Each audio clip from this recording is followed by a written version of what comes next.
Welcome to the Ink Panels Graphic Novel Book Club, episode 20. We are there. And we're joined by Jennifer. Comics Will Break Your Heart on YouTube. Comic Books Will Break Your Heart on Instagram. And Gambit at Gambit's Inc. Gambit'sInc.com, where if you want some original art on a sketch cover, he has a sale going on currently at 50% off. Keep this man busy. As if I wasn't busy, Well, But yeah, keep me busy. People need original art. Yeah, I totally agree. People need more art. Mm-hmm. So this is Gambit's pick this month, and it is Scooby Apocalypse by Keith Giffen, J.M. DeMatteis. You know them from such things as creating Lobo, doing the old Justice League, some old Punisher and Spider-Man titles. And with art by Howard Porter, Mr. Justice League with Grant Morrison, The Flash with Josh Williamson, and with Jeff Johns for a minute. And he now is doing this with Dale Eaglesham, who constantly was with Gail Simone on such titles as Secret Six. They also did Justice League 3000 a few years ago. Yes, I forgot about that one. It's funny because right before the show, I was like, I feel like I should know these names, but they're not like ringing a bell. And then I look and it says Keith Giffen, Justice League 3001, J.M. DeMatteis, Justice League Dark, Howard Porter, JLA. So all of them were on some variation of Justice League. So Scooby Apocalypse, Justice League. They didn't want to list all their Marvel stuff. No, I think it's because it's a team book. It's like I guess it's because of that. I don't know. Jen, I do have some big news I just saw drop today. What's that? We have a new president, right? Yeah. Bigger than that. Oh. This is for you. Transformers My Little Pony Friendship is Magic Part 2. My heart. It's so funny. So I went into my shop today and picked up my stuff, and they recommended, because I really enjoyed this. So it's from Smut Peddler, and it's Sex Robot. And so they gave me some other recommendations along those lines. I'll let you guess what that is. But then I was like, it's so funny how this is right up my alley, right along Transformers My Little Pony. So I see. Friendship in Disguise. It's Friendship in Disguise. That is correct.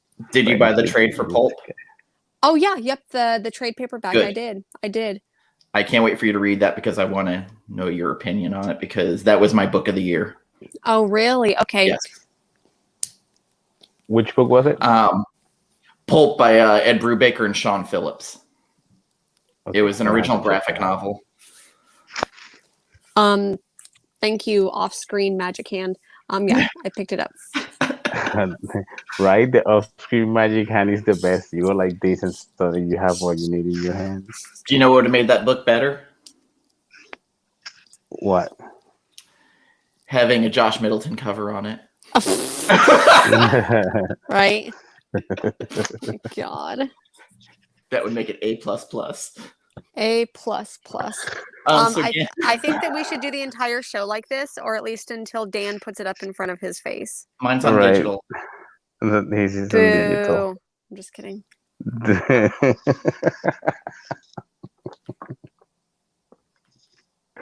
I only put it like this because I have the camera lower and I don't want people to see up my nose. Oh, yeah. There we go. Bam. Okay.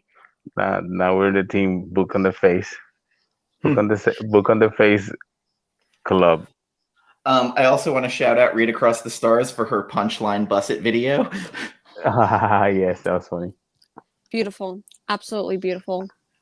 Yes. I need to learn the other trick that she did, changing the comics when she did like this. Yes, and her and Cinia telling on their stream that I have himbo energy. That's thank you. There you go. So Gambit, you want to introduce your pick? Yes, this is Scooby Apocalypse, like you mentioned earlier, by Keith Giffen, J.M. I don't know how to pronounce it. DeMatteis, and Howard Porter. Howard Porter, it took me a little bit to remember where he was from besides the Justice League 3000 and 3001. And it was the JLA with Grant Morrison, because his work is so different now to what it was back then. I think it's better now. Yes, way better. Yeah. Underrated artist. I also think the coloring and inking improve his work quite a bit. Yes. Well, the inking is his. Oh, is it? Oh. Yes, the inking is his, because it says that art and inks by let me look it up here real quick. Says Howard Porter pencils and inks. And you know how I know they wanted this book to sell? Because Jim Lee did all like the covers. Listen, okay, yeah. So the reason I picked this one up for this month is because I wanted something a little bit more lighthearted. You know, we came from the Superman All-Star Superman, which I think it was a very beautiful book, and I wanted to keep that lightheartedness going a little bit longer, you know, because we haven't seen enough shit these past few weeks. But enough about that. Anyway, so the reason I picked up this book when it was announced, it was because of the Jim Lee covers. So I knew that I was gonna get some Jim Lee action. I was interested to see Jim Lee's version of these characters, you know, after seeing the first sketch that I saw. I think it was on a previous. I'm not really sure. I don't remember exactly. But anyway, yeah. So, and obviously because it has Keith Giffen and J.M. and Howard Porter, and I said like, yeah, that's of course I'm gonna try and read that. And I started reading it when it came out in single issues, and I couldn't finish it for whatever reason. I think I just got backed up with so many books. I said, okay, I'm just gonna start dropping books and start from scratch. So I got the trade. I said one day I'll read it. So I've had this trade with me since it came out a few years ago. I think it's been like a year or two since it came out. I'm not really sure. Anyway, I wasn't expecting anything fun. I wasn't expecting anything cool. Not because I didn't believe in the creative team, because I knew if they could pull something cool out of these characters was them, but because it was like it's Scooby-Doo, you know what? Why can't they do that? You know, that's actually will have me coming back for another book. And it was actually pretty cool. It was way more fun than I anticipated it was going to be. Which, again, considering the creative team, I shouldn't have been surprised that it was a fun book. I love the book. I love the art. We already talked about that. It looks beautiful, and the coloring works perfect for giving these characters a more modern, fresh take or look to them. You know, Shaggy looks like a hipster, and, hipster. He's a Starbucks barista. I was like, full strategy turning him from a hipster to a Starbucks barista. I mean, it's exactly that, you know. I think that they managed to at least visually capture a modern version, capture the essence of these characters, or at least visually capture this character very well and give them a modern look. And I knew that at least I was going to get I'm going to get some really cool drawings in here, you know. I was not disappointed. I bet you Shaggy will tell you at Whole Foods what the hottest grain is right now for your vegan diet. Oh, quinoa is just not in right now. You got to go kale. Quinoa is so different from kale. I know, but you just got to get down on that. Like tofu was last year. Now, like we're on to the next thing. We're on to the next thing. This used to be cool. Now it's not. Do you want a grande or a venti?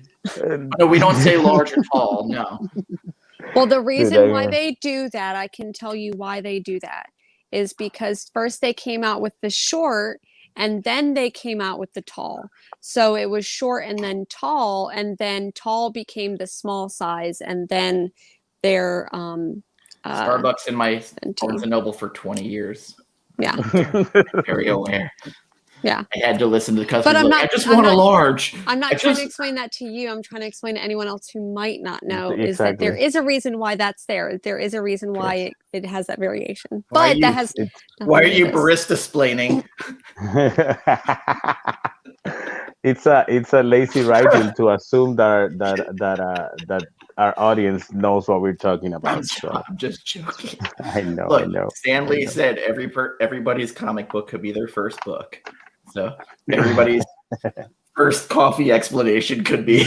There you That's go. true. So talking about that, as much as I love the book, it has some flaws to it. Obviously, not every book is perfect.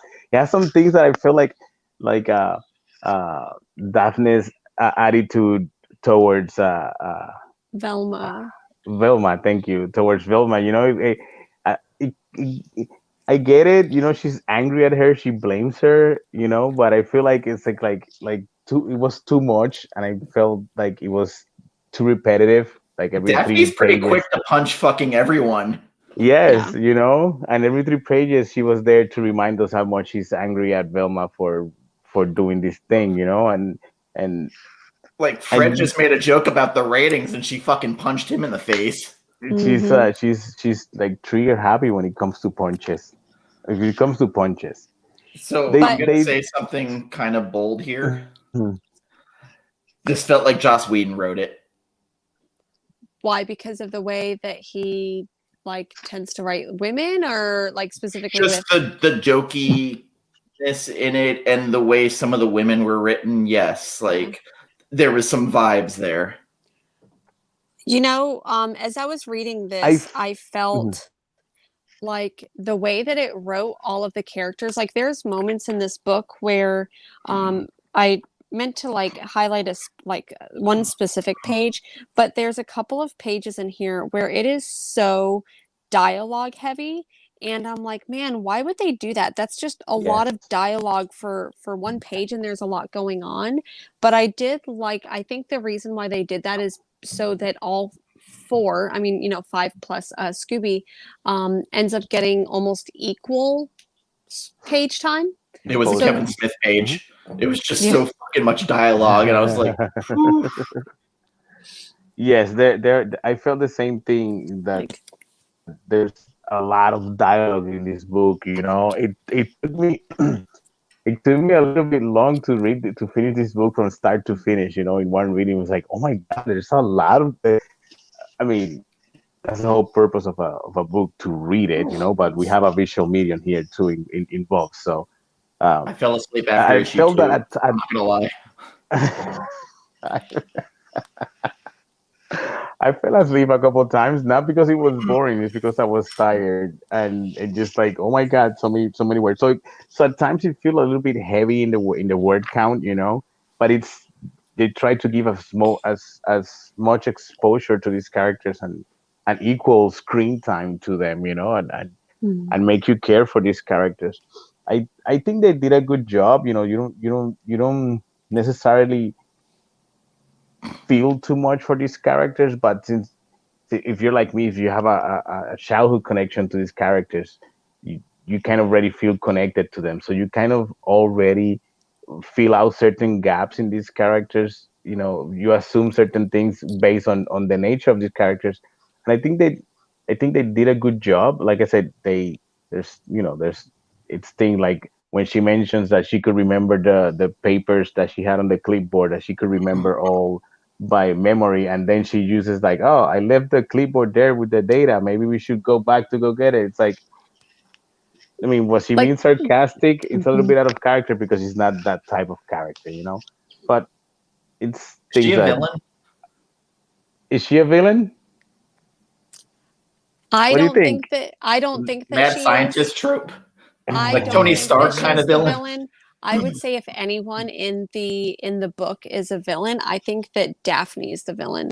I felt like the way that she was written, I couldn't stand her character. Every single time she talks, I'm just like, I don't know, you're rude, and I don't know. I didn't connect with her character at Yes. all. I think that being that having that geeky very isolated childhood, being that girl when I was in that flashback with her origin. So that middle school and high school girl, like for me, like I sat alone by myself most lunches, and I went to the library. I literally like ate lunch outside of the library every single day in high school. So for me, like I connected with Daphne's character a lot. Or, I'm sorry, with Velma's character a lot. The overreaction to her friend developing was weird. Yeah, I mean, but I kind of get it because it's there's pent up energy. So I do understand that, but I don't. I think that even these comic book characters could use a little bit of therapy. I think we all could use a therapy session or two, especially Velma, Daphne as well. So I did connect to her character, but I don't think that she's the villain in this. So I counted Velma got knocked out 3 times. 3 times. Fred hit her with the fucking camera. She got punched. Then she got hit another time. My favorite scene might have been when she was running and just going jiggy jiggy jiggy jiggy jiggy jiggy jiggy. And they're like, did she just say junkies? I don't think she's the villain. I don't think, because as she hit her with a computer when she found the laptop, and she threw the laptop at her, which I thought was completely unnecessary. Yeah. Which I thought was completely unnecessary. But whatever, it was a fun book, and I don't think she's the villain, which was what I was going to say.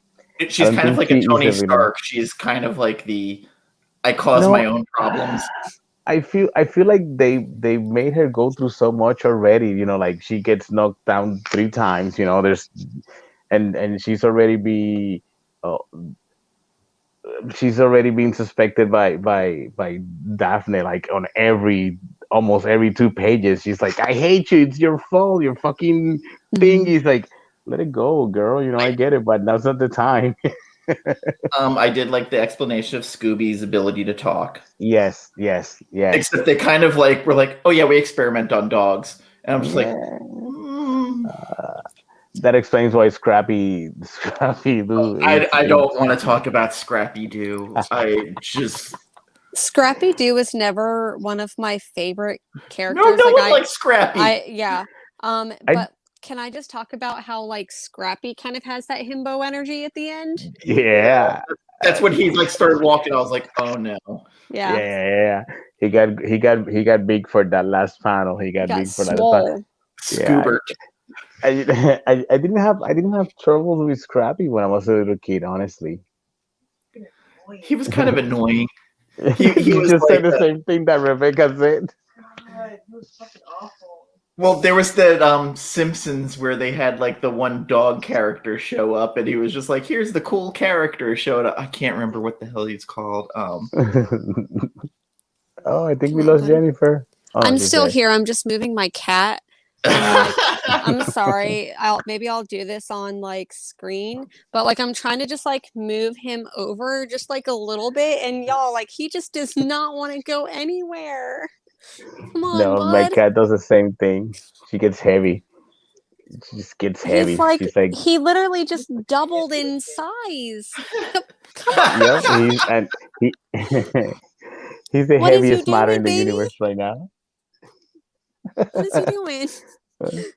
I usually try the toy trick and like throw it and see if it moves. Come on. I was just to see if it moves. Okay, so the show got immediately 1,000 times better right now. There's cat content. That's it. Okay. Sorry, y'all. Okay, come here, buddy. No. Bradford so I'm a little bit upset about the ending of the book. Oh, how it just drops? Yeah, how it just like, oh, it's over. I was like, oh, okay. But there's a volume 2, right? Yes. I don't know. Yes. There's okay. 4 volumes. I didn't check before. Oh, what? 4 volumes. Yeah. It lasted that long? Mm-hmm. Yeah. Yeah. It was 20 or 30 issues. I am legit surprised that it lasted that long. Flintstones did 2, I think. I do wish that because the for anyone who's watching, I know that we didn't really like explain the plot of what was going on, but okay. basically what's Velma going unleashes on. nanites. Okay, go ahead and sorry. Oh no. No, go for it. Okay, so did anybody see Iron Man 3? It's kind of like that, except it makes monsters. And Velma unleashed it going, it's going to make everybody pacified, basically. Yes. Or it actually ends up being the plot from Serenity, where we find out how the Reavers came about. That they end up becoming hyper-aggressive because of some bad programming. Do you think it was actually? Well, if there's if there's more volumes after this, I'm pretty sure if we read them, we get the answers that we have. It gets activated, and it causes basically a monster apocalypse. Which I thought it was cool. Some interesting monsters. Yeah, and I'm pretty sure the reason they got Howard Porter they convinced him to do the book was because you're gonna get to draw some really cool monsters. Because that's how you get me. And we need you to draw the most hipsterish version of Shaggy. He's not a hippie anymore. Now I don't know who came up with these designs because this trade paperback has some sketches from Jim Lee and sketches from Howard. So I don't know if it was Howard and Jim Lee made the drawings later, or if it was Jim Lee and Howard just made his drawings based on what Jim Lee did. Jim Lee, I was in a Starbucks and I was doodling on a cup, and this is what I came up with. But I like that at the end of the trade, there's sketches of each of them, and you can kind of get their personality a little bit through their posing and their clothing, and so they managed to distinguish these characters and keep them recognizable, and make them look good. I feel like I'm talking way too much about the art and not about the story, So they release some nanites, and people, instead of becoming docile, with the purpose of people being, a little bit more peaceful and trying to get a better world, they release these nanites that it turn people into monsters. That's very really cool. Ben Caldwell, I really dig. I don't know why. I don't know. It's pretty cool. The drone and Velma. It's just so simplistic, and I think minimalist. I like it. But I didn't know we had more volumes than this. I'm gonna have to look them up now. The Mystery Machine's a fucking tank, basically. Yeah. I mean, it's like, if it worked for Batman, why not for the Mystery Machine? I don't know if you ever watched Romero's Land of the Dead, but it reminded me of that vehicle in it, Dead Reckoning. Oh, I don't remember that. It's the weird zombie movie with John Leguizamo and Dennis Hopper. And Asia Argento. I'm gonna have to check it out. Jennifer, what do you think of the book? Give me your thoughts on the book. I enjoyed it. I liked the Flintstones DC. So I think that whenever that came out, I was more in tune with that than I was with this. So I think like most of the picks that we end up doing, I probably never would have picked it up unless it had been recommended. So that's pretty cool. I liked how I know we keep making fun of the characters for this, but I like how they did make the character, like I like how Shaggy is he's a hipster. I think that's kind of cute. I think it's cute how Velma, like a cute little nerd girl, she's a I don't want to say cute little nerd girl and infantilize her because she is like a genius and they do recognize that. I know that, I do think that Daphne in this is a villain, and I think that Fred is just kind of along for the ride, and there's moments where I do feel bad for him, but I think that they do give each character a pretty interesting and unique update, and I feel like they do this without making fun of the characters. I know that we're kind of poking jokes at the characters, but I think that they do it in in this iteration, Shaggy isn't like a dopey stoner guy. He's not like this just dumbass who's just like screwing things up.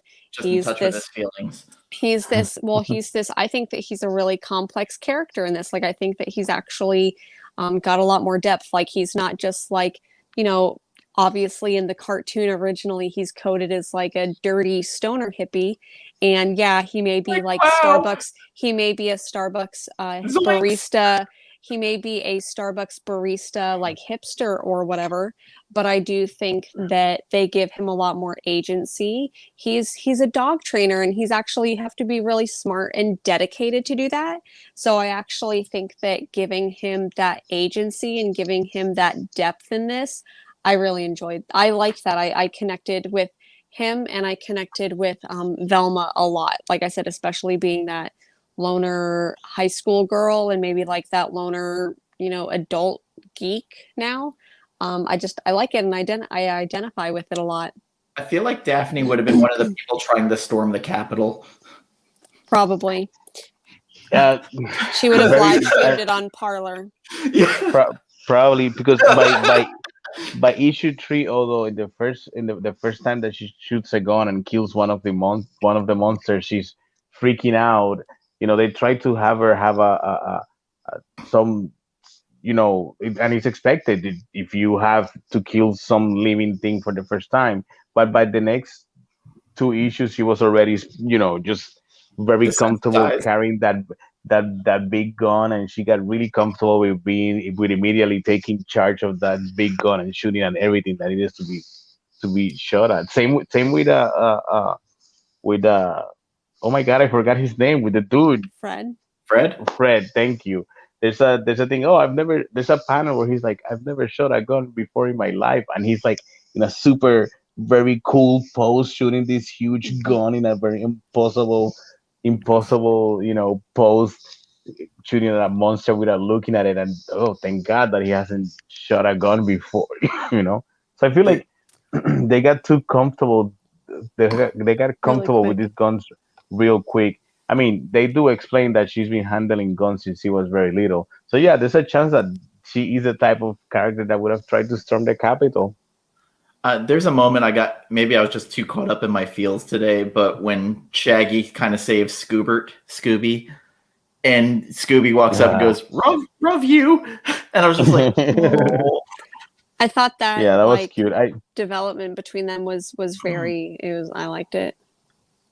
Yes, I think I'm gonna get the next volume. I would like to see more of Shaggy and Scooby. I like the interaction. I love that they went to Burning Man together. Like, yes.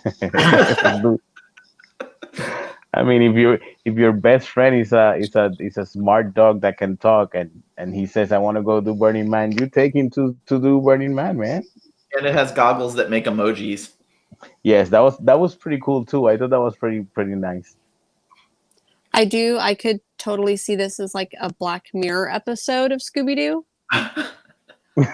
One thing that I was like trying to figure out, and maybe this was like halfway through the book, because I do know that there's a second volume, but I thought there was like this first volume was going to be more complete, and then maybe like use go to a different plot point or do a different arc in the second volume. But in this first volume, I like halfway through reading it, I was like, well, how do all Scooby-Doo episodes normally end? They go ahead and they pull the mask off the ghost or the demon or whomever, and it ends up being a human. So in this book, so in this book, whenever they are like, the reason why everything ends up happening as it does is because of Velma and her brothers developed this thing that happens and it takes over. So anyways, I was like trying to figure out how do they expose the humans, or one of the things perpetrator. Yeah, so like how do they like, what's the plot twist at the end? And I was like, well, maybe the plot twist at the end will be they're in a video game simulation or something like that, because I feel like there needs to be a way for it to go back to normal pretty immediately. So it'd be like, okay, well, was it all a dream or was it all a simulation, or what would be the version of that where we just like pull the mask off of the people? So I guess I'll have to read volume 2 to find Volume that 2. out. Yeah. So there's a scene in here that I just accidentally flipped to where like Daphne's having like a like very like touching moment with Fred. He goes, "Will you marry me?" And she's like, "Will I what?" Yeah, I think that was one of the, I mean, obviously she was kind of a bitch to Velma in the beginning, but I think that was one of the moments I was like, I don't know, it just felt like and I hate this term, I absolutely hate this term, but it just felt like she's putting him in the friend zone. And so I don't know if that was just how the male writers wrote her, as like, oh, we're going to have her put him in the friend zone, and then we're going to do the thing where she realizes that he's the hunk all along, and how they do Sadly, that. I know the answer to this because weirdly, I read like the last couple of issues of this series when it came out, just because I was like, "This is weird," but I didn't read any of the other issues. I could honestly, like, I mean, you can go ahead and spoil it for me. I don't know about anyone watching, but like, I would imagine that she ends up falling for him in the end. Like, that just seems. He dies. Oh shit! Okay, well now. And then she realizes she was in love with him, and it like completely breaks her. And the main villain is not who you'd expect. Wow. Okay. Okay. I'm Okay. That was flipping the way. proverbial table, and the show is over. Bye, guys.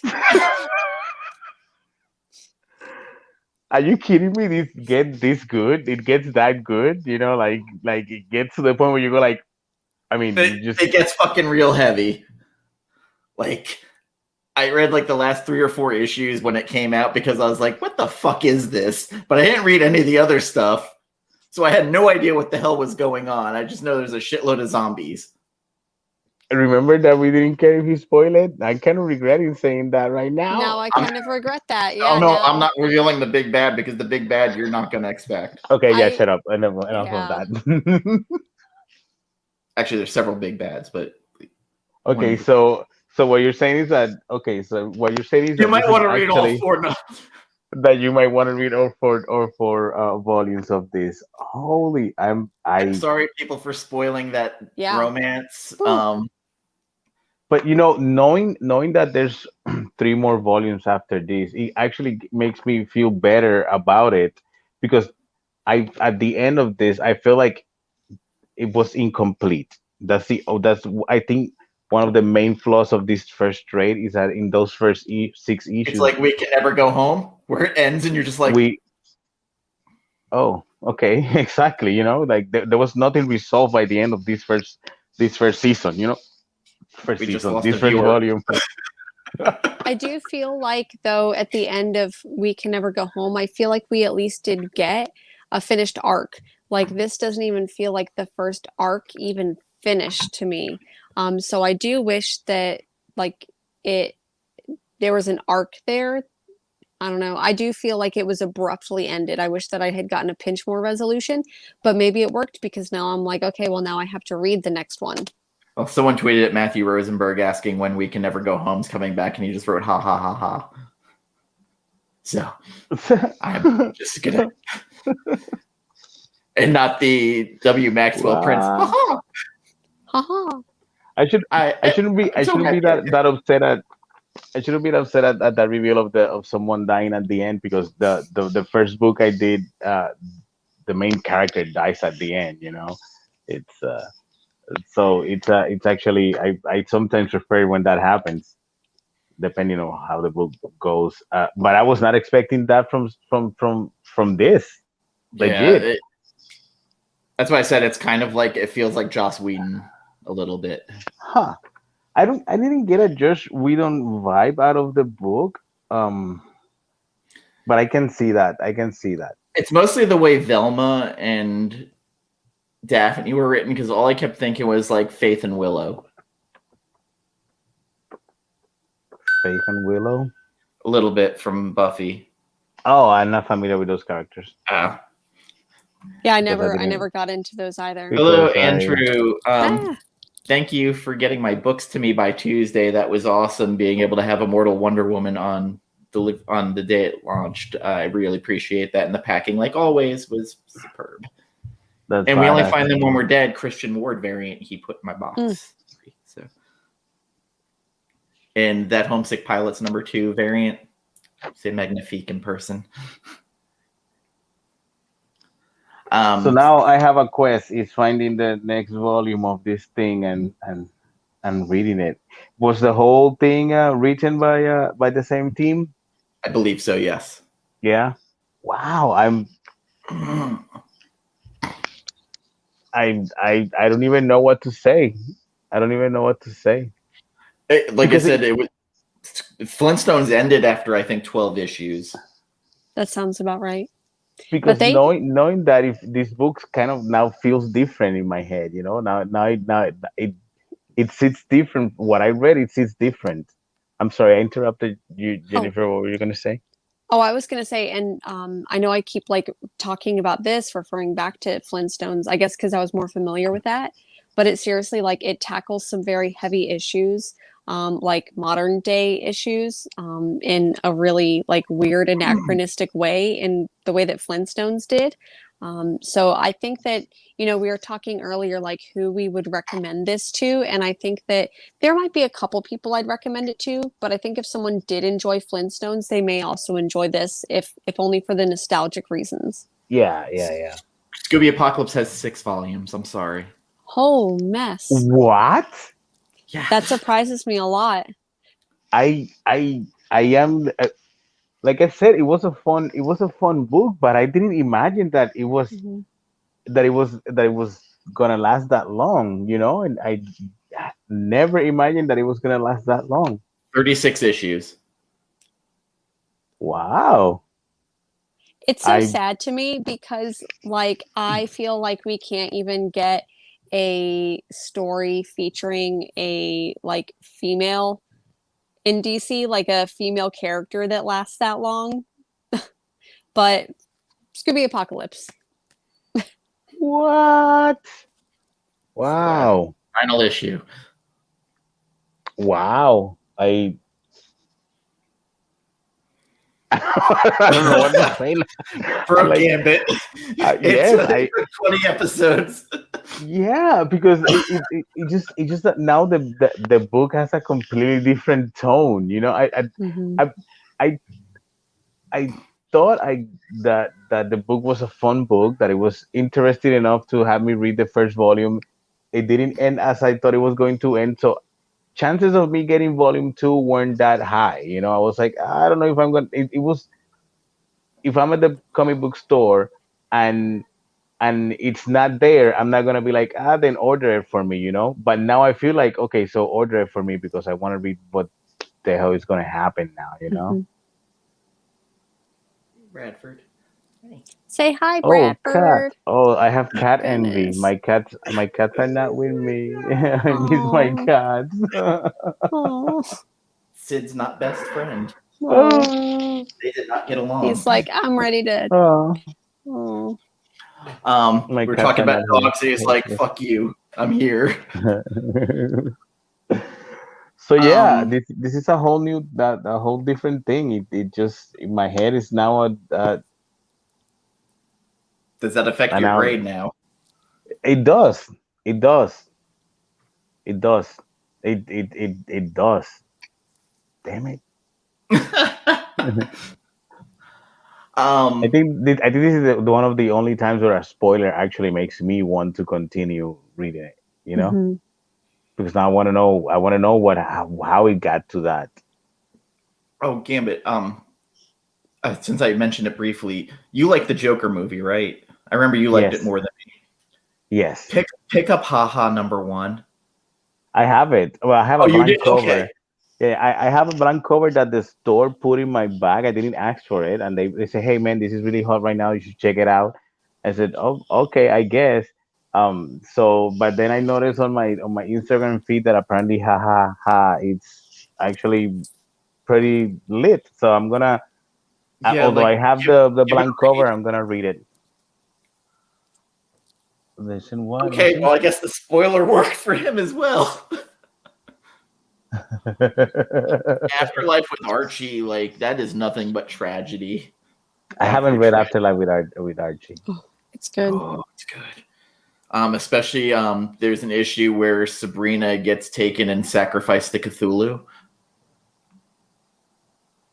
Okay, so Afterlife. I have the first volume of Afterlife with Archie in my. I think there's 3 bookshelf. volumes. Yeah, it's 2 not that volumes? long. Well, No. at a certain point, the writer just up and left the book, just like he did with Sabrina. He was like, "Well, I'm done with this. Well, I'm done with this." And Francesco Francavilla just does covers and kind of. Yeah, it's man. I mean, I can say I blame them, but man. I mean, the TV money, way better than comic money. That's that happens when you get TV money. TV money is not the same as comic book money. And if you get TV money, chances of you getting Hollywood money are closer. That's a more achievable goal. So I can understand. They're still talking about Old Guard sequel, that it's gonna happen. So is that the one where they made a movie not long ago for Netflix? Yeah, I haven't seen it yet. Oh, and I haven't read the book. It was surprisingly good. And then did you see there's an Old Guard Through History series coming out with different writers? Yeah. Kelly Sue DeConnick and Valentine are doing one issue or one little run. The romance of Nikki and Joe. So I don't know. I haven't read it. I haven't seen it. Old Guard's pretty good. But you can watch the TV movie. Yeah. And it's quite okay. You know what I watched, and I started. It was that show Warrior Nun. I watched it a while ago, right? I didn't even check that out. Like, dude, check this out. I started watching it because when it said Warrior Nun, it reminded me of Warrior Nun Aralia, whatever how you pronounce it. I didn't know it was based off of that. I was like, man, this reminds me so much of that comic book. And then I look it up because it does not look at all like the comic book. It does not resemble the comic book at all, So I was like, it's a waste of time. That's what I was going to say. It was a waste of time. Yeah. Sometimes you just have to check those things out, though. Yeah, I did to see what the fuss was about. But I sat down and make a sketch of the Warrior Nun and everything, super excited. And by episode 3, I just I'm not gonna finish this drawing. I've gotten into that swing and miss mentality of you got to try. Like I emailed Maxwell Prince, the Ice Cream Man, haha writer, to see if he'd come on the show. Got a response. It was a no, but it was not a negative no. But it's okay. It's okay. I haven't checked Ice Cream Man. Is it good? Mm-hmm. Yeah. Yeah. Oh, Terry Moore's Rachel Rising is so good. Yeah. Serial. Serial was decent. If you haven't picked it up, I really enjoyed Serial. Yeah. Nat really liked it, which surprised me. She gave it, I think, a 9 out of 10. And then she did her very rambling IG live the other night where she started going off on DC and goes, "Why am I talking about DC? Oh my God, I'm high." And I was like, thank you. I love Nat's rambling. So if we're going to put a grade on this first volume, where are you at on this? Well, I feel. And would you recommend? Well, now, okay. So now that I know how the book ends, okay. So just basing on this book alone, just basing it on this book alone and what I read, I would give it a 7.5 out of 10. Because it was interesting enough that I finished the book, and it finished on a note that made me consider getting the second book, at least. I know now for sure that I want to know what happens, so now I know for sure that I'm going to get it. But at first, before knowing the ending of the series, I was like, maybe I'll check them out later. It wasn't a priority. Now it's kind of like I want to see what's happening.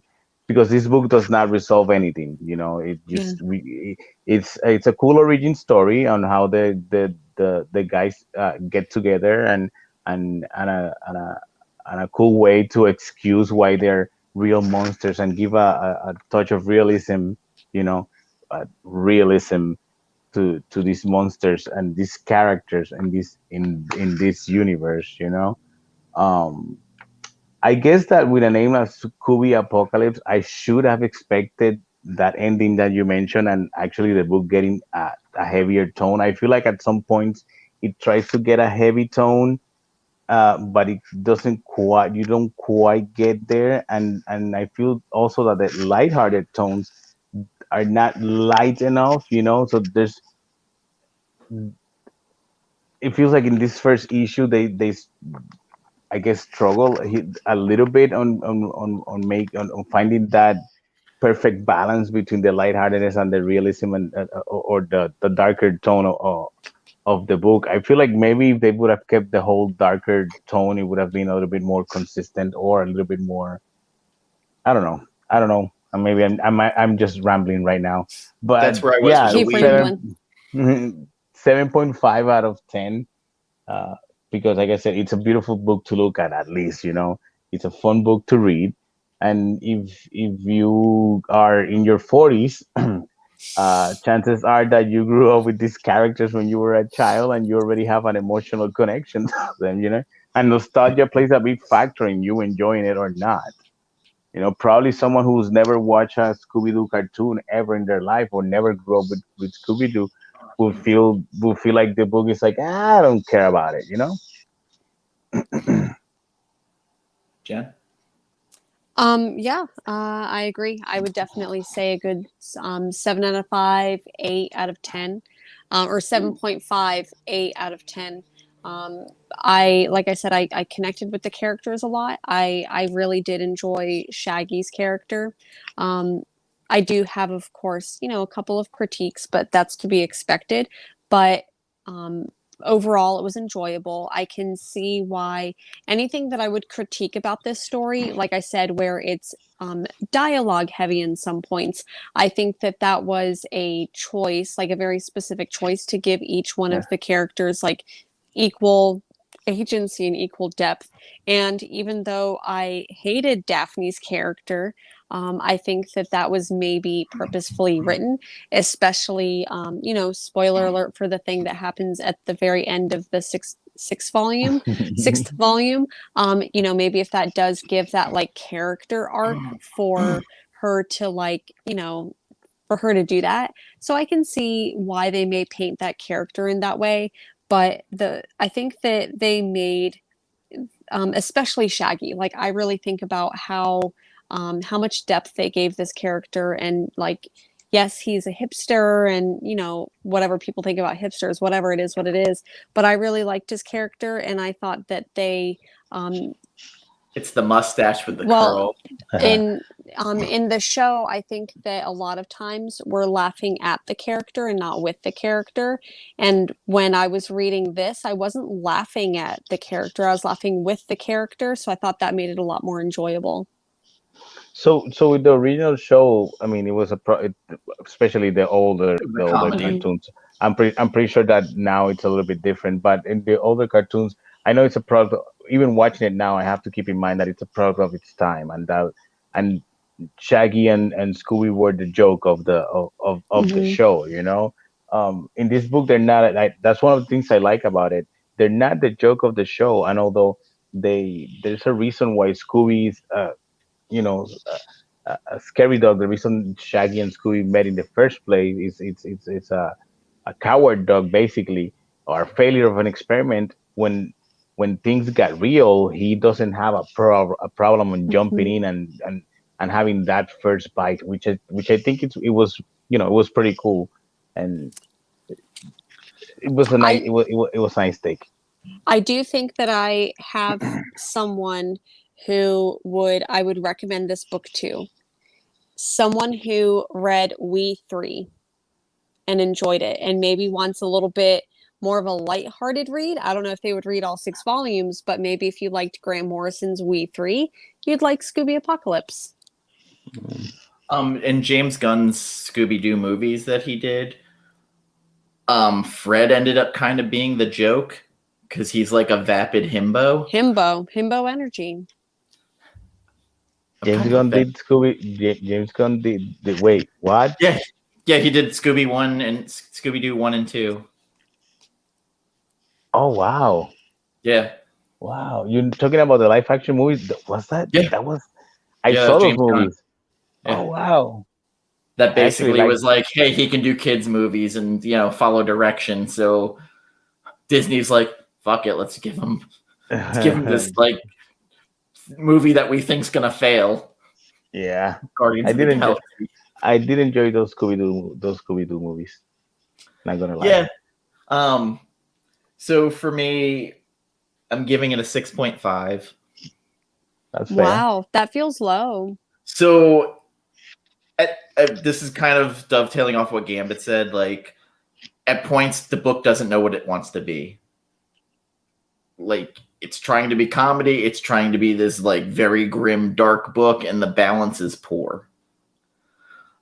Like, and I'm not going to lie, I knocked down a half point just because of fucking Scrappy-Doo at the end.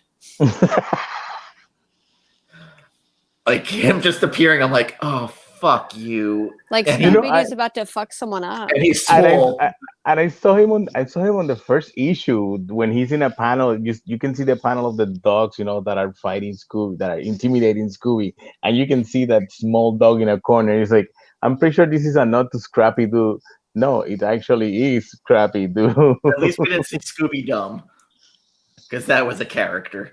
Yeah. But Scrappy at the end is built like that cover of What If with Vision on it, where he's just like, like he's about to rip out someone's heart, like in freaking Indiana Jones, like Kalima. I mean, that's exactly what he's planning to do. So, I do love that they use Scooby's real name, Scoobert. I will give credit. Daphne is such a bitch in this, though. Like, I'm just like, yeah, right. Unnecessarily. It's like I did not feel anything for her. I did not even feel sad for her when she had to shoot that scientist and then felt bad about it. No, Russell Crowe from the 90s, just fucking walking around punching people. Oi, what you got there, mate? Oi. Did anyone catch Shaggy's real name? Yes, Norville. Yes. Norville. I thought that was so cute. And he's always like, he does not Shaggy. like that. He does not like that name, but I thought it was cute that Velma said kept calling him real that. name. Yeah. Yeah. Velma's I like origin that was a lot. depressing. Yes, it was. It's very depressing, but I love the When Shaggy Met Scooby. Mm-hmm. That one was pretty cool. I want to see more of them. I'm definitely gonna get the second volume. It jumped on my list of books that I want to read almost immediately, just because I want to get to the end. Weirdly, this was like one of those cartoons that like I religiously used to watch with my mom in the mornings. So like, just happened to be the anniversary of her death today, and I'm like reading it, and I'm just like, okay, like just get through this. But it was good, and again, I never read 2 through 5, so I'm kind of curious of what happens in between. Just the pacing in this issue. I have to get that. The pacing. Check out Powell's Used, because Jen finds deals all the time. I actually ended up having to go to the retailer that I absolutely hate buying from, because Powell's did not have this one or any of the other ones. I think that they have Flintstones, but they didn't have this one used. I had to order from somewhere else. Is it Barnes & Noble? Because they were horrible to me when I worked there for 20 years. No, Amazon. Oh. Yeah. Well, you're kind of fucked with anyway. I got this on my left. If you get Comixology, you're still giving money to Amazon. Mm-hmm. Yep. Oh yeah, Daphne was just completely likable in the cartoon. Like they was just like, we need to make her a bad bitch and just get out of this like kind of sweet, goofy girl. Yeah, I think I think trying to make her a badass. I think that trying to make her a badass, they just ended up making her look like an asshole, you know? That's And then exactly what they did. Yeah. Fred's the lovesick fool. And Fred's the one that's in love with this girl that probably does not treat him well. Obviously, she does not. And like I said, as much as like I hate whenever we talk about like a girl putting a guy in the friend zone, like I just think that's a stupid concept, that people come up with. But I think that that's what the writer was trying to do with this character. Like, oh, we're just going to have her put him in the friend zone when that's not really a thing. But what is up, Roscoe? We're talking about Scooby Apocalypse if you haven't already seen. Scooby Apocalypse. Thank you for joining us. We gave it above average reviews. I gave it a 6.5. Gambit and Jen were both 7.5, I believe. 7.58. Yeah, look at that panel. Look at that beautiful panel. It has really cool monster, really cool colors, It's a very dynamic book. The Jim Lee covers, yeah, the Jim Lee covers alone have me coming back, The Flintstones had Bill Sienkiewicz and Dustin Wen variants. Oh, I did not know that. I'm gonna have to check out the Flintstones one. So Jen, I have a question for you. What's that? What is your pick for February? I wasn't sure if it was gonna be my pick. I wasn't sure like what order that we were gonna go ahead and do it in. Bless you, sweet little boy. I really don't know. Like I was thinking about either doing Blue and Green because that was like hands down my favorite book from last year. I did just buy Pulp. I don't necessarily want to make anyone have to like go and buy something they don't already have, but I know that those are relatively new books. I bought a ton of books recently, so if anyone either wants to do Pulp or what did I just say, Blue and Green, either of those were the ones that I was kind of thinking about. Or I was also thinking about doing Pearl by Brian Michael Bendis. It's the tattoo artist who is also an assassin for the Yakuza. Mm-hmm. When did this book came out? This is like I never heard of this book. Times, Gambit, you forget every time. Are you kidding me? We talked about this already? Yeah, months ago. There's 2 volumes. David Mack covers. David Mack covers, and then Michael Gaydos, who he worked with on Alias. So do you guys want to do Pearl? That sounds like a plan, I guess. Okay, we'll do Pearl. I'm gonna have to write that. The other day you were like Ice Cream Man. I was thinking about Ice Cream Man. So I don't know. We could also do Ice Cream Man. I was just I didn't know that it was going to be my pick. So those were the 4 that I was kind of thinking about. I know Andrew has Ice Cream Man on his site. Is Ice Cream Man? Is it out on trade? Yes, volume 1 is. Mm-hmm. Oh, okay. So yeah, we can do. You know what? Let's do Ice Cream Man. It's kind of current. I've been wanting an excuse to read it, so let's do that one. And you can get them at comicbookcampaign.com. $14.99. Yes. Service is great. Weird that I had the banner already ready to go. There you go. Bam, bam. Is it still 9? You should put the link there if it's still 9. You know what though? Gambit. Gore Vidal said Afterlife with Archie. If you haven't read that.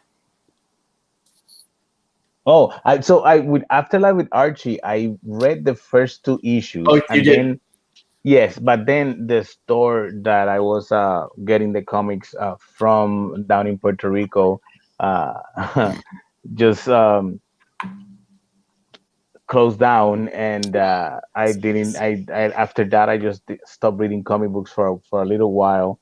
And by the time I got back to reading, I had totally forgotten about Afterlife. I do have the first trade, so I am going to read it, Yeah. Did I tell you about my experience with the High Republic at the local comic store? No, what happened? He pulled them all off and put them on eBay. Are you kidding me? He did that again? And he told me that if I wanted one, since I've been a long-time customer, he'd charge me $15 instead of $30. Dude, Stephanie Hans variant. You know where I found my copy? Oh well, you wanted a variant, but you know where I found my copy, because I don't know why people are going crazy about this book, but I found Because my it's all new copy characters. Books a Million. That's right, because they do have single Yes. issues. Message. Yeah, it was just one of those weird things because I was like, really, bro? Like, you put none out for sale. Like, Dude, none. right? Dude, I've seen that lately on Instagram. These Instagram's comic book sellers that just a book comes out today and immediately bam, $15, $20. Like, dude, The Amazing Spider-Man 55, that Patrick Gleason web silhouette cover is like just exploding right now. and it's just a regular comic, just a regular comic. Although I will What's the special? say there is a comic I own in my collection that it's hitting a price now that I kind of am teetering towards needing to sell. What is that? Which Strange one? Academy? No, Darth Vader #3. Oh my god, how much are you selling it for? Because I'll buy it. I don't know. It's just like I'm looking at it and I'm like, it's starting to hit a point raw that like, do I set it in to get graded?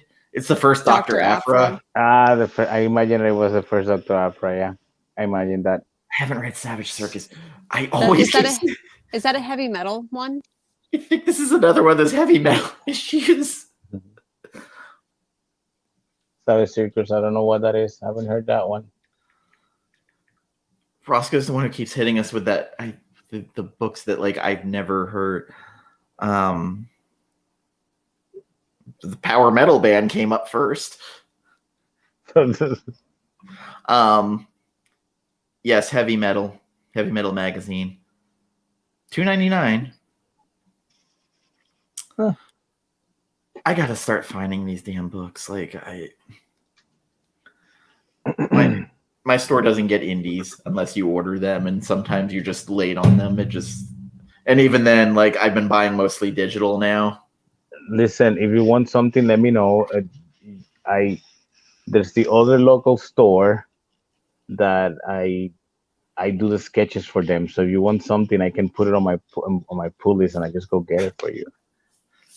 I was gonna say, like, I feel so. I mean, I know what it's like living in a place where it's like you only have one shop and they only carry the mainstream stuff. And there's like maybe one other customer who has that wacky ass stuff on their pull list. But I'm so lucky now being in a town with like 10 different comic book stores within like a 20-30 minute drive where that's so like awesome. all the like 3 or 4 stores that I go to all are all indie heavy. So here's where it gets nutty. If I'm looking for a back issue on the shelf, he'll go and look it up on eBay just because I'm asking for it. I guess I'm more spec than I thought. Yes. And like if I like when Die was coming out, I was like, man, I don't know. I have a feeling about this book. And then he went and like ordered a shit ton of it just because I was interested. And that was totally a guess for me about Die. Die could have been complete shit. It really could have been. Because God knows I am not liking Kieran Gillen's Eternals. I didn't like issue 1 at all. And is that out? Yes. Number 1 came out. I'm not that interested. I am thinking about asking Ross Ritchie, the CEO of Boom, to come on the show because he seems to do a lot of shows. Mm-hmm. I think he'd be. I'd love to talk to him about like how he feels about Dune not coming out and them putting out the issue still. Yeah, but I think that I don't know. I think it'll work whenever the movie does come out. I also Jen and I got noticed by the writer of Homesick Pilots. Senpai noticed us. That's awesome. I kind of like threw in there like, hey, you want to come on the show?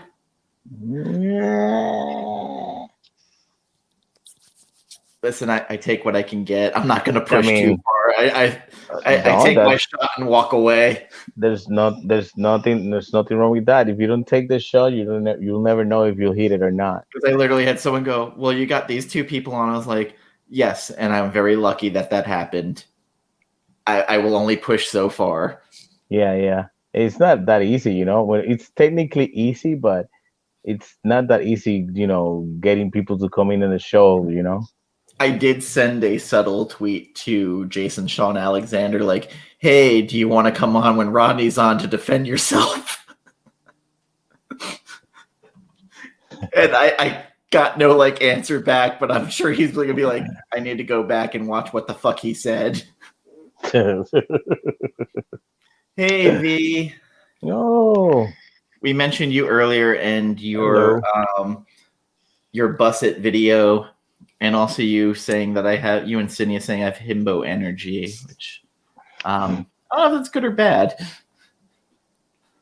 But Dude, take it as a compliment. Fuck it. you know, it is what it is.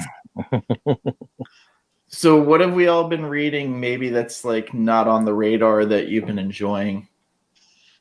That's not on the radar. Yes. I don't know, nothing. Honestly, the only thing that I've been reading has been I haven't finished Death Metal because I'm missing issue 7. That's I've read all the way up to issue 6, and with that reaction, I'm assuming that I'm not gonna like the ending of issue 7. Love you, V. Thank you.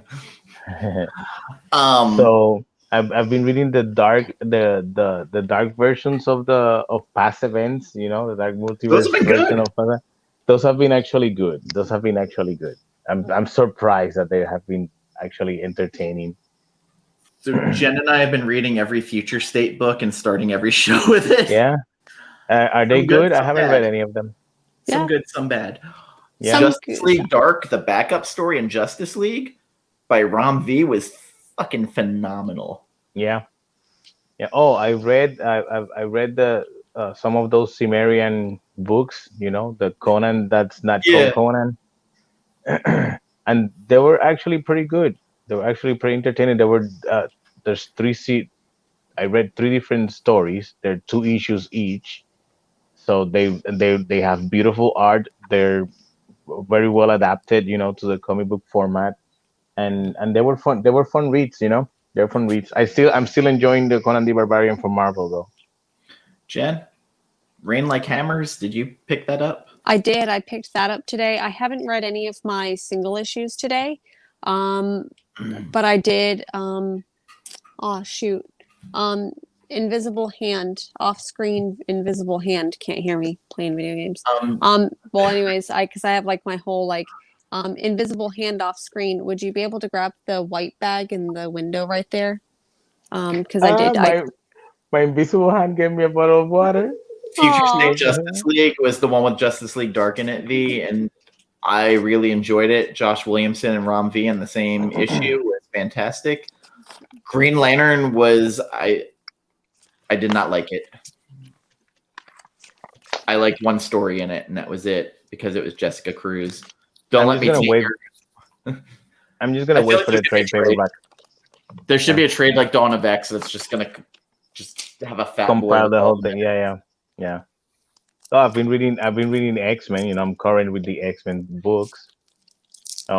It feels like all the issues that have come out right after X of Swords have been, you know, like trying to take a breather. They're a little bit like, yeah, they're like they're moving certain things a little bit slower than I expected, but it's kind of like a good breather coming down from such a long event to have these issues basically work individual again and not have to worry that I have to get the book next week and reading them in this order so that I, you know, keep enjoying it.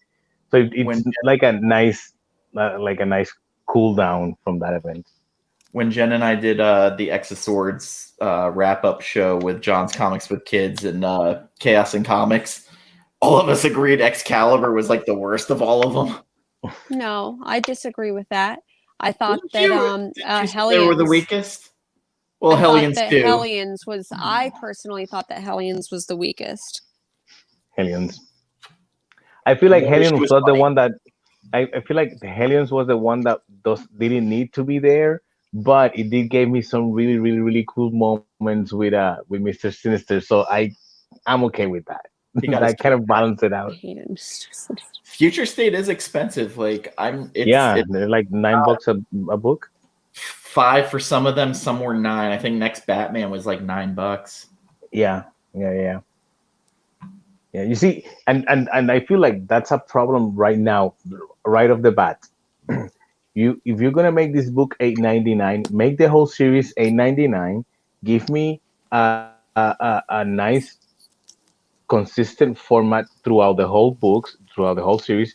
Don't throw me 25 books a week at $9.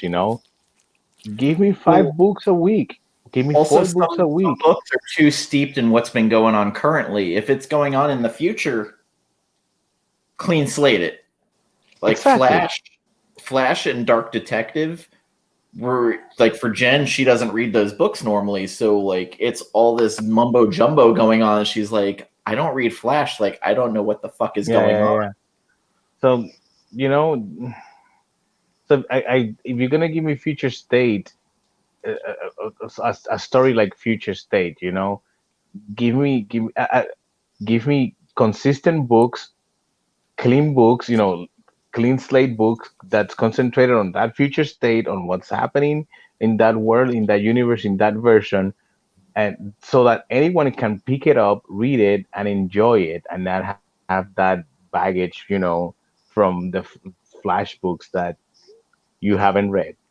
So like Wonder Woman, the Yara Flor one, you can go in knowing nothing. Fantastic. But that's a new The character, so Superman Wonder Woman, you can go in not really knowing anything, except you get that weird like will they won't they kind of like moonlighting thing going on. That's an old person show, Moonlighting. It had Bruce Willis on it before he was. oh my god. Um, I do admit people in that their 40s might know what it is. people in their 40s. I feel like that I do like the how the Superman War Man of War Worlds or something like that he's like a gladiator. That cover Yeah. actually makes me want to pick up that book. Like I want to see what's up. Yeah, I saw that cover. Like, I've got it to read. I just haven't gotten to it yet. I'm Yeah. gonna do that tomorrow to prep for the show on Friday, where Jen's gonna get annoyed that I'm gonna talk about Seven to Eternity. At least you know it's coming. And then we're gonna talk about Philadelphia 12 and the wrap up to that, where Jason Sean Alexander, I haven't read it yet, but he posted a picture that looked like a giant vagina monster. Okay, nice. I have to read those issues. I haven't read any Philadelphia since I finished the first trade. That's it. Haven't read Catwoman yet. That's on my list. I've got them all sitting here on my iPad. I really got to get into that. Some people said some good stuff. Some people said some bad stuff. The Superman with him, like the War World one, was the one that everybody's like, it's tropey as fuck. What was one of the other books coming out? There were. I'm actually not. I'm actually not. Haven't been paying attention to what's coming out, or I just wait to the store for the store to post what they got this week. And then I go through the pictures. I go, oh, that sounds interesting. Save me a copy of that one. Well, like last week, Jen and I both the same day of the show were like powering through our books trying to read. I'm going to try to be better this week. I'm going to do it tomorrow and just read. And I'm going to go to the comic book store until Sunday. Although the Audible, that 4th issue really, really made the series better for me. Which series? The Audible, it's by Vault. It's Vault, right? Not Yeah.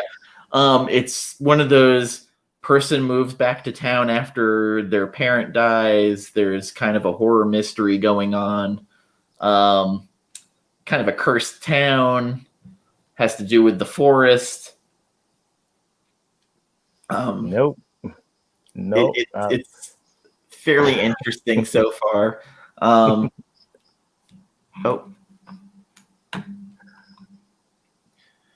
What's the name of it?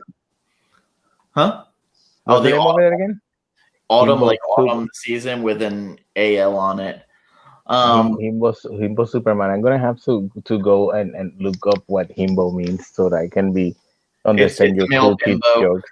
Like very vapid. All right. I think you guys. You guys explained that to me. Cinia Reads is like basically she's the Encyclopedia Himboica. she will read them off to you and be like, "Oh yeah, that's a himbo. That's definitely a himbo." Apparently, JoJo's Bizarre Adventure, which is like her master's doctorate in that series, is all himbos. So I think we've kind of talked about everything. Jen and I have our Friday show this week, and then next week the Friday show is going to be replaced by our talk with Rodney Barnes, writer of Philadelphia. He's finished the arc. We're going to talk about that, his new publishing company, Zombie Love LLC, all Black owned and run and creators. He's also starting an entertainment company for film and TV. A lot to talk about with him. Jen's going to pull out her Sally Hemings letters from Abigail Adams. And, of course, we talked about Scooby Apocalypse. If you read the first volume, just know you're going to be left hanging and want to maybe see what happens. And I did reveal a spoiler earlier that made Gambit want to now read all 6 volumes. Which 6 volumes of this, 36 volumes. I'm still surprised that this book lasted 36 issues.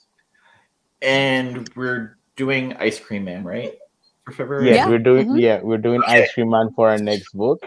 So we're doing Ice Cream Man Volume 1 by W. Maxwell Prince, and I don't remember who the artist is. You can buy that off comicbookcampaign.com. Our friend Andrew is great. And he is a small business, so you're not giving to the elder gods of Amazon, namely Jeff Bezos. To the elder god. Yes. So it's a horror book. It's right in my wheelhouse. It is kind of like Tales from the Crypt. And I love it. It's weird as fuck. It's creepy. I feel like that's the best way to enjoy horror comic books, in anthology type of yes. So basically, story. I guess when we do this, we're gonna have to talk about it issue by issue because it's not an overarching story. So yeah, we can do that one. That this was a different type of book, so we can do that. So join us sometime in February, always depending on where our schedules are shaking out.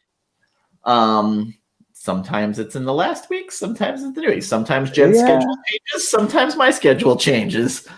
So my schedule changed. Did it? No, only us. Yeah. Only we can change our own schedules. No, my schedule changed. Now I'm gonna have Wednesdays and Thursdays off. Hey, I keep getting Wednesdays off lately. So I have my days off are in the middle of the week now. And Gambit actually has a YouTube site that he never uploads to. No, listen, don't say that. I'm actually working on putting some new content onto my YouTube account. Aside from occasionally uploading time-lapse videos of drawings, I'm going to start uploading time-lapse videos of my tattoos that I'm doing. And also... of the wire when you're doing it? No, yeah, I have a new rig that comes from above and nothing interrupts the image. And also I'm trying to start working on music again. So I probably will start putting music on my YouTube channel soon. So if you're looking for Gambit's webpage on YouTube, it's very, very fucking particular because if you just put Gambit's Inc. with no without the apostrophe, you'll find every interview you ever did during Puerto Rico Comic-Con, but you will not find your page. You put the apostrophe in it, you'll find your page right away. That's funny. Also, those interviews are there? Oh yeah, they're all there. I found all those before I could actually find your fucking page. I did not know that. I'm gonna ask if I can put them on my There's page. about 10 to 15 of them I found. Wow! Holy shit! Yeah, so all those will show up, and if you'd like, as we said earlier, a commission, Gambit's currently running 50% off. You can contact him through his website, gambitsinc.com. The link is down below in the description. Like, comment, share, subscribe to us. Jen has her sometimes Wednesday shows, which I completely derailed that this week, where you did go over your new comics. And then the Sunday show with Mars. And Friday with Hero and the Kid and myself on our earlier show, because I work every fucking Friday, but I'm not bitter. And then occasionally random shows in between and IG lives, all depending. Sometimes baby hands show up playing rock, paper, scissors. There's a lot. There's a lot going on, Gambit. There's a lot. I have my little baby hands and everything. And I've heard Jen allude to there's a package coming to me at some point, so that frightens me. At some point, yeah. At some point, somewhere, sometime. I just remember I might put this in the package. I don't know. By the way, I read the last issue of Gideon Falls. So good. So good, right? It was like Lost. I was just like, oh no. Is this an ending? Is it not an ending? I don't understand. Fuck it. I hate the series. Now I do. I really hate it. It's like that. It's like that meme that's like, is this an ending? I just, yeah. It was an ending without being an ending. Well, I guess. I don't know. I haven't read that book, so I have no idea. As Cinia would say, fuck that book. It's trash. Damn. Cinia hates it worse than like anybody I've ever met. She's like, the art is ugly. So do you think that the last issue, would a bad ending ruin the whole series for you? When I wasn't in love with it to start with. So there's series that ended that I wasn't in love with. In particular, Paper Girls. I thought the ending fell flat. But I don't know what I was. Paper Girls or not? I did. I had expectations of what the ending was going to be, and when we got the ending, I was just like, like it happened. It was there. Like, if Saga never comes back and ends the way it did, I'm going to be angry. I'm forever going to be angry. I'm so behind on Saga. I'm like on issue 20, 25. Well, you had time to catch up. 29 issues. 2 trades. Oh, no. 3 trades? I'm on trade 3 or 4. So you've got 7 because there's 9 trades. Is there? Okay. So 6 trades more. Yeah. So wait, whoa. You'd be happy if that ended like that, Mark. You're fucking insane. I guess. I need. You need? Oh, I need. I need a lot of things, but I need 9 more volumes because I was promised that the end or the pause point with Saga was the halfway mark. So I need 9 more volumes of Saga. Okay. Oh damn! And you're current with Saga. Also, I took a lot of shit for my unpopular opinion that Why the Last Man was not a great book. What? How dare you? It's fucking repetitive. Like, cut and paste. Yorick goes. Women take him hostage. Want to breed with him. Yorick gets free because of his badass female compatriots. Rinse, wash, repeat. Damn it! You just ruined Why the Last Man for me. No, I mean the end was okay. I like that series. I enjoyed that series. At the end, the main character's love interest dies, and then she realized she's in love with him. Just kidding. That was Scooby Apocalypse. Oh, thank you. I had forgotten about that. Is Saga on year 3 without a new book? It's about 2.5 years now. Yeah. Holy shit! Oh damn, that's a lot of time, guys. That's a lot of time. I mean, I hope Brian K. Vaughan's just chugging along on script if it's not already done. We're just waiting off Fiona. Kind of like that Wildcats book that Grant Morrison and Jim Lee sniped at each other about, where Jim Lee's going, I didn't get the script from Grant, and Grant goes, oh no, I sent it to you. Put out a page. Oh yeah, they were sniping at each other pretty heavily for a while. Well, when did this happen? 8-9 years ago. Okay. I thought it was recently. I said, wait, what did I miss? No. 3 years in May, it's going to be for Saga. Yes, because I remember getting the goose stuffed animal. That was wow. Yeah, like it ended with your heart being ripped out. You're just like, okay, so that's okay. it. That book is that's it. It's done. 3 years without a new issue. For $40, you can get the omnibus with everything in it. Totally worth it. For $40? Not bad. But I already have all the way up to volume 7 of the trade paperbacks, you know. Oh, then just buy the 8th and 9th. Oh, yeah. Okay. You have up to volume 7. Had you? Yeah. BKV saying a lot of things. 6 months in a year. Gore, you are the first person to say that they think Saga's a poorly written book. You are since 2012, so like 9 years now. You are the only person I've heard not enjoy Saga. I mean, I hate Why the Last Man. I think Sweet Tooth's fucking overrated as all hell. I think Sweet Tooth is adorable. Sweet Tooth never got my attention. Sweet Tooth never got my attention. Join us for an episode we do unpopular opinions. You know what? We should do an episode. We get a book that we know we hate, we read it, and we bash it just for fun. We should do that one. Fucking turn around and do it. Don't do it. Yes, show me a book that you hate.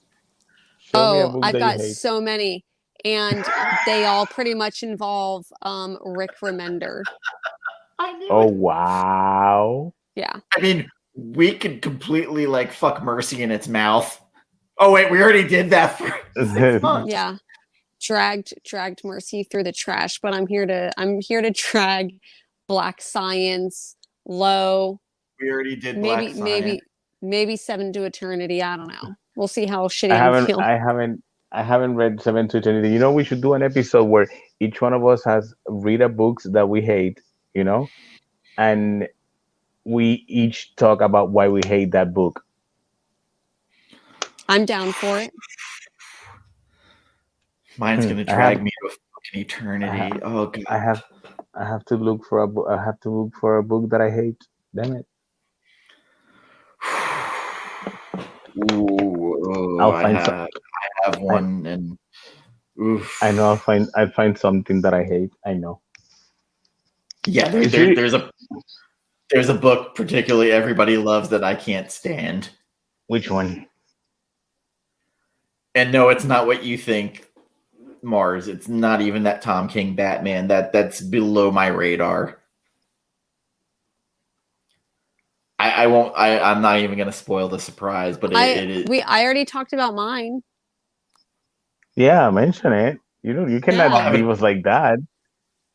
I mean, look. Okay, Dan, this is the thing. If you do that, if you say something like that and then do not tell us which one it is, it's going to feel like this page. Let me show it to you. It's going to feel like this page. The ending of the book that leaves us hanging and doesn't give us anything, that's how it's going to feel if you don't tell us. See, I know if I go back and do this book, Rob Liefeld's gonna fucking find me. You don't have to. We just want to know. Is it the one? It's not the Snake Eyes, is it? It's Major X. Okay. Major. Fuck me. And really, everybody was blowing him about that book, and I don't understand it. I'm not gonna buy that book. I'm not gonna read that book. Like, it was a bukkake party on Twitter. People going, "Oh, I stopped reading comics till you put out Major X." I was like, he rode a motorcycle for 14 fucking panels. Yeah, I'm with Gore Vidal. I'm assuming it's Vidal, right, Gore? I'm with him. I can't hate the book. A book. I might dislike it, but hating it, it's too big. But I know I can find something that I don't like. Probably written by Rob Liefeld. It's not even the feat. It's just he got a shit writer. Fucking, he's just filling pages just to fucking fill them. Like, it's like splash pages weren't enough. I watched a Tom Cruise movie, Mission Impossible, where he rode a motorcycle for fucking 20 minutes. So I'm gonna do that. He's riding in a fucking desert. And I'm sorry, Storm's not fucking Cable. I have a son. It's not happening. Listen, that's on you, man. I don't even know why you pick up that book. It doesn't matter how much hype people had on the internet. I saw the book, I saw the cover, and I was like, I don't even know why they try. So here's the thing, like, Jen and I, like, literally read Mercy. We didn't even like it. We kept reading it, like, hoping the next issue might make it better. And then I did a poll to see if we were going to do the last issue, and of course everybody fucking voted yes. Except for Jen. The Hawk and Dove from the New 52. I read it. Awful book. And then they gave him Deathstroke, and he ruined. The only good thing that book had was that it had Lobo in it, and even that sucked donkey balls. And then they gave him Hawkman, or did he start at Hawkman? Hawkman was a good book on the New 52 until they put it in his hands, and then that book just tanked. Like, come on. Like, I showed Jen, like, someone wrote that Decorum is like a masterpiece by Hickman. Even I couldn't even take that seriously, and I like Hickman. It's such an uneven book.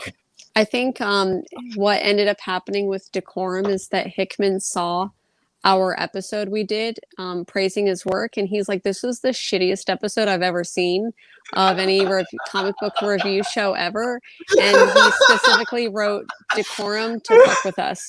That's my theory, and I'm sticking to it. I like that theory. I'm gonna have to read Decorum now. The art's gonna annoy you because it keeps flipping styles. Oh, okay. Like, it'll go from full color to black and white, and the style changes. It goes from, like, cosmic to, like, this weird, like, other shit. Oh god. You know, there's a Mark Miller book I really fucking hate too. Which one? The one with the guys who are jumping Chrononauts. Oh, I love Chrononauts. Oh man. That was just so fucking brotastic. Like, literally the only thing missing was that keg stands and, like, just snowballing off each other. And maybe, like, looking in the mirror and just jerking off to one another. Damn. I think that if you ended up not liking Chrononauts, you might like Kaptara. That was I felt like I did read that. The same kind of premise, but in a completely different way. I loved Kaptara, and I think it's tragic it only got one volume. Okay, we're over the hour and a half mark, and I've made a commitment that we're not going to go over an hour and a half, and we did. So thank you everybody for joining us in the chat and who watched this after the fact, and come join us for our next two shows, and also check out our websites, like, comment, subscribe to our pages. My Linktree on Instagram also has friends of the shows, so check them out. So long, farewell, Avita Zay, good. Thank you guys. Bye.